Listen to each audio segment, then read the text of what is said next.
발음번역 고전 명작 7화 진주 6장. 바람이 사납고 거칠게 불어서 나뭇가지, 모래, 작은 돌들이 날아다녔다.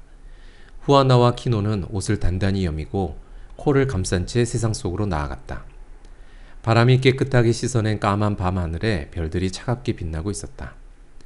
두 사람은 행여나 문간에서 잠자던 사람들에게 도망가는 모습을 들킬까봐 마을 중심가를 피해 외곽으로 조심스레 걸어갔다. 밤이 되면 마을은 쥐죽은 듯 고요해지기 때문에 어둠 속에서 움직이는 사람이 있으면 알아보기 쉬웠다. 키노는 마을 가장자리로 요리조리 빠져 별을 나침반 삼아 북쪽으로 향했다.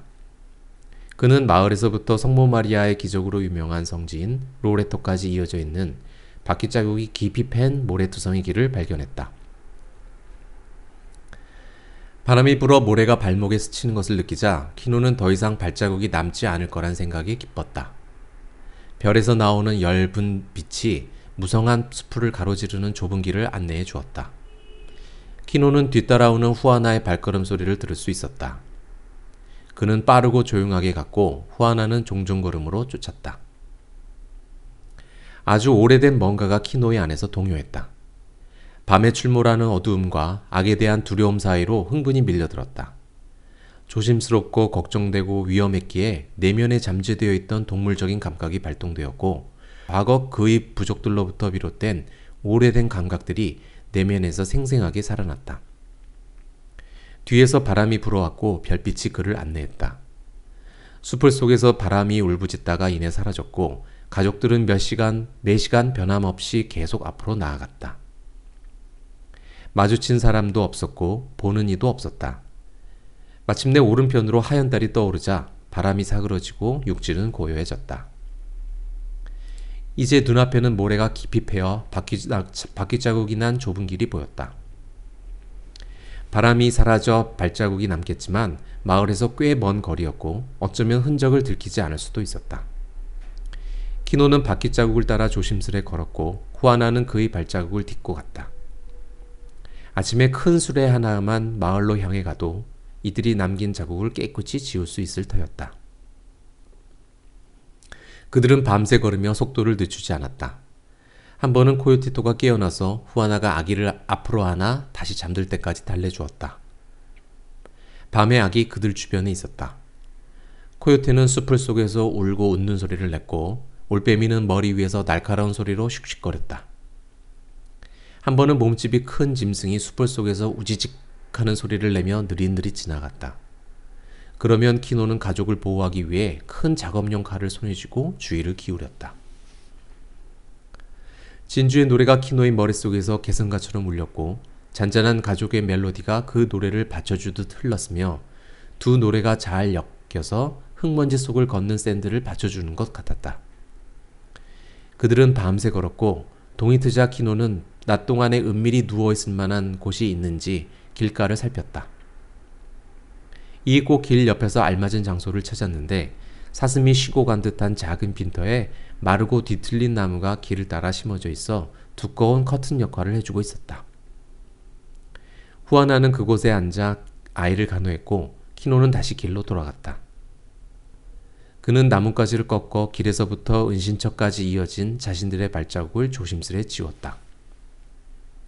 그리고 아침 햇살이 비추기 시작할 무렵 집마차가 삐걱거리는 소리가 들리자 그는 길 옆에 웅크리고 앉아 구부정한 황소들이 묵직한 수레를 끌고 가는 것을 보았다. 수레가 시야에서 사라지고 나서 길로 돌아가 보니 수레 바퀴 자국 덕분에 발자국이 지워져 있었다. 그는 다시 흔적을 지우며 후아나에게 돌아갔다. 후아나는 아폴로니아가 싸준 부드러운 옥수수빵을 키노에게 건네고 조금 뒤 잠시 눈을 붙였다. 하지만 키노는 바닥에 앉아 앞에 보이는 땅을 응시했다. 발 가까이에서 개미떼가 움직이는 모습이 보이자 그는 개미떼가 지나가던 길에 발을 놓아 길을 막았다. 그러자 개미떼는 그의 발등을 넘어 가던 길로 계속 행군했고 키노는 그대로 발을 놔둔 채 개미가 발 위로 기어가는 모습을 지켜보았다. 태양이 뜨겁게 떠올랐다. 그들은 이제 만에서 떨어져 있었고 공기가 건조하고 뜨거워 수풀이 열기로 지글거리며 향긋한 수액 냄새를 흘려보냈다. 해가 높이 떴을 때 후아나가 잠에서 깨자 키노는 그녀가 이미 알고 있는 것들을 일러주었다. 저기 있는 저런 나무를 조심해야 해. 그가 가리키며 말했다. 저걸 만진 손으로 눈을 만지면 눈이 멀게 들 테니 만지지 마. 그리고 수에 클리는 나무를 조심해. 저기 저 나무 보이지? 저걸 부러뜨리면 붉은 피가 나오는데 그건 악의 운을 불러와. 이러한 것들을 후아나는 다 알고 있었기에 그에게 고개를 끄덕이고는 살며시 미소 지었다. 그 사람들이 우리 쫓아올까요? 그녀가 물었다. 우리를 찾으려 할 것 같아요? 그럴 거야. 키노가 대답했다. 누구든 우리를 찾으면 진주를 빼앗을 수 있을 테니까.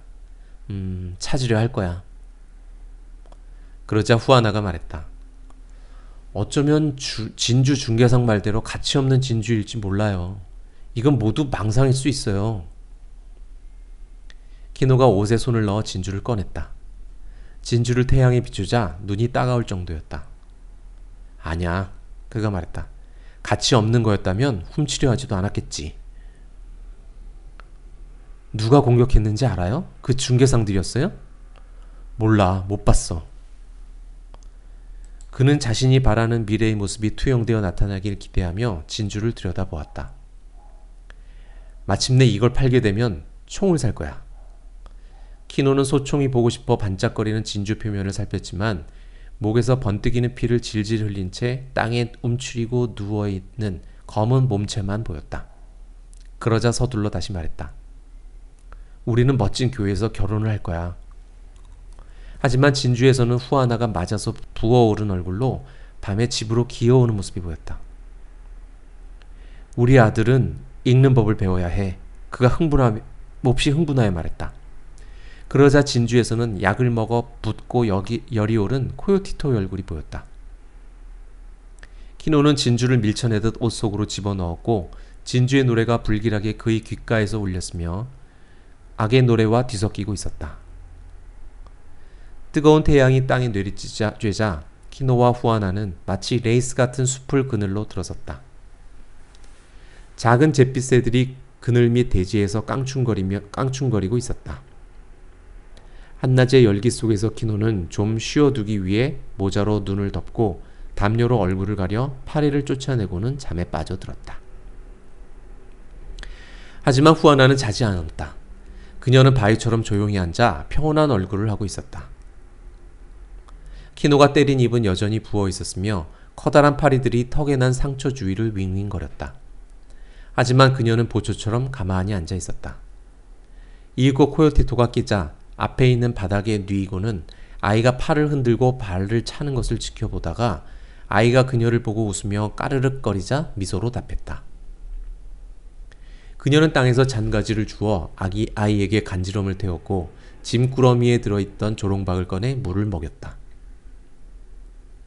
키노는 꿈속에서 뒤척이며 쉬는 목소리로 비명을 지르고 싸우는 것처럼 손을 움직였다.